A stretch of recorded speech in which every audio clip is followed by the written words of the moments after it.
الفتح على الإمام, or correcting the recitation of the Imam, can cause problems, frustrations, and disturbance if not done properly. That's why it is one of the more important things to learn, especially in times like Ramadan in Taraweeh prayer. First of all, you need to know that there are 3 types of mistakes. Mistakes that you must correct. So it is mandatory or wajib to correct these mistakes. Second, mistakes that should be corrected. So it is not mandatory to correct them, but it is better to do so. And last, mistakes that you must not correct if the Imam makes them. Let's start with the first type of mistakes. Mistakes that you must correct. If the Imam makes a mistake that changes the meaning in Surah Al-Fatiha, then you must remind the Imam and correct the mistake. So if the Imam, for example, said, صِرَاطَ الَّذِينَ أَنْعَمْتُ عَلَيْهِمْ with Dhamma instead of أَنْعَمْتَ عَلَيْهِمْ with Fatha, which then completely changes the meaning, as you can see, then you must remind the Imam and correct that mistake. Second, if the Imam forgets an entire ayah in Surah Al-Fatiha, like if the Imam says, Alhamdulillahi Rabbil Alameen Maliki Yawmiddin, this is a major mistake that must be corrected. So these mistakes in Surah Al-Fatiha specifically will invalidate the prayer entirely. And that's why it is mandatory to correct these mistakes before you proceed with prayer. Third, if the mistake made by the Imam caused the opposite meaning of the ayah to be conveyed, like then making the believers enter Jahannam and the disbelievers enter paradise, or making kufr better than iman, and so on. These mistakes must also be corrected. So in this ayah, for example, if the Imam says, مَثَلُ الْجَنَّةِ الَّتِي وُعِدَ الْمُجْرِمُونَ instead of الَّتِي وُعِدَ الْمُتَّقُونَ, or at the end of the ayah he says, وَعُقُبَ الْمُتَّقِينَ النَّارِ by mistake, it would then place the righteous into the fire and the criminals in paradise, which is the exact opposite meaning of the ayah. In such case, it is a must to correct this type of mistake. Sometimes providing the opposite meaning doesn't have to be a change of an entire word, but it could also be a change in haraka or tashkil, like in this ayah. If the Imam mistakenly put dhamma on the honored word, it would provide the opposite meaning, which is impossible to say the least. So, missing an ayah or mistakes that change the meaning in Surah Al-Fatiha, as well as mistakes that give the opposite meaning in other surahs, must all be corrected. Next, mistakes that are better corrected, but it is not mandatory to correct them. If the Imam makes a mistake that changes the meaning but not turning it into the opposite meaning, like in this ayah, مَثَلُ الْجَنَّةِ الَّتِي وُعِدَ الْمُتَّقُونَ. If the Imam says, الَّتِي وُعِدَ الْمُؤْمِنُونَ, it is a mistake. It does change the meaning, but it is not the opposite. So it is better to correct it, but it is not mandatory.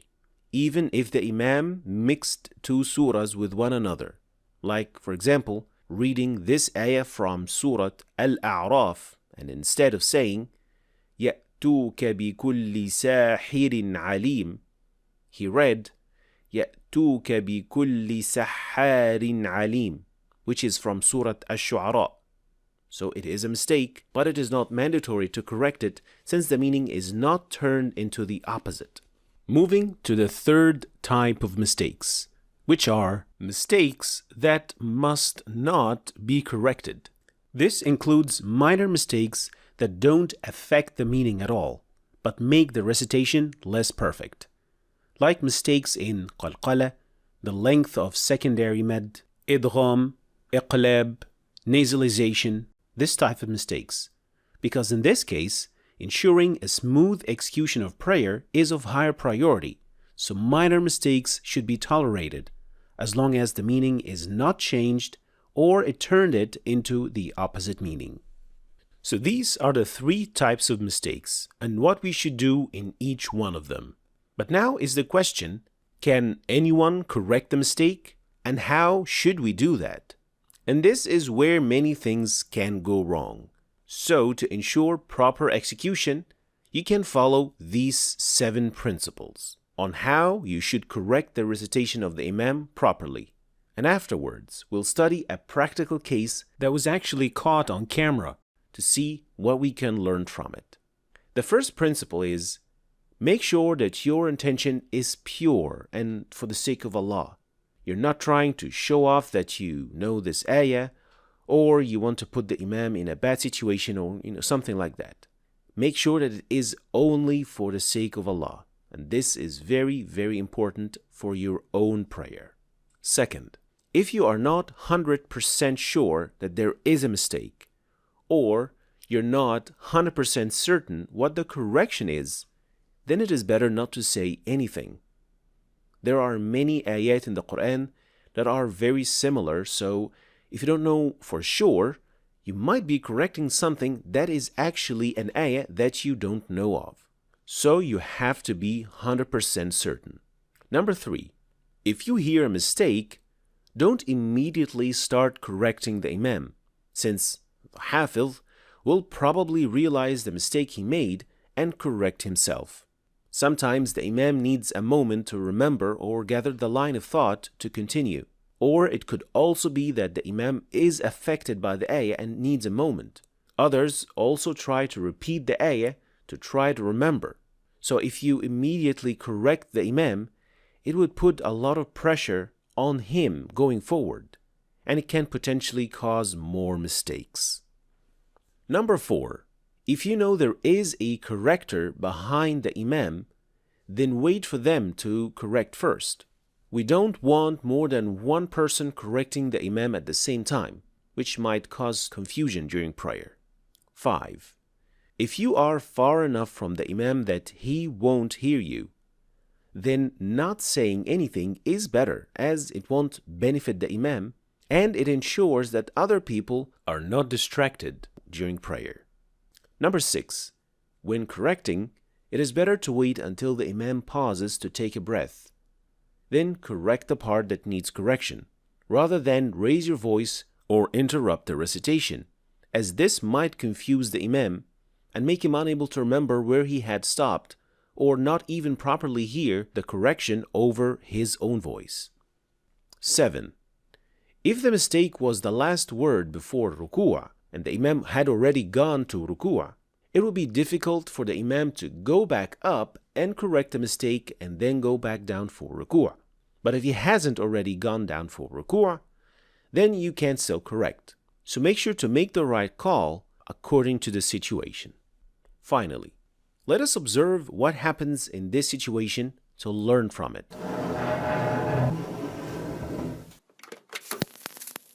This is Shaykh al-Hudayfi, and this is the corrector of the Imam, or al-Fatih. And in prayer, the Imam makes a mistake and forgets an ayah. Notice then what happens.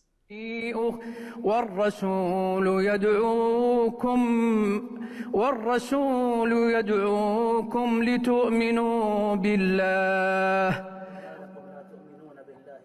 وما لكم لا تؤمنون بالله والرسول يدعوكم. This is indeed a practical lesson to all of us on how to correct the Imam properly. Notice the Imam repeated an ayah to help himself remember. But at the same time, notice how Shaykh al-Hudayfi didn't just immediately correct the Imam. He first checked if the corrector of the Imam, or al-Fatih, is present behind the Imam. Then it would be more suitable for the one closer to the Imam to remind the Imam and correct the mistake. Also, when the correction happens, it happens with a low voice that only the Imam can hear, and he waited until the Imam paused to take a breath so that he can correct the mistake properly. And so the correction went smoothly and the prayer continued without any problems. That's why this is an excellent example on how to do that properly. So applying these rules requires both knowledge and wisdom to not cause disturbance and help the Imam further. Thanks for watching. If you want to start reading and understanding the Quran in Arabic, then you should start your journey right here. And don't forget to check out my latest book, which goes perfectly with this free course. I'll leave the links for all of them in the description, so check them out. Thanks for watching, and I'll see you next time.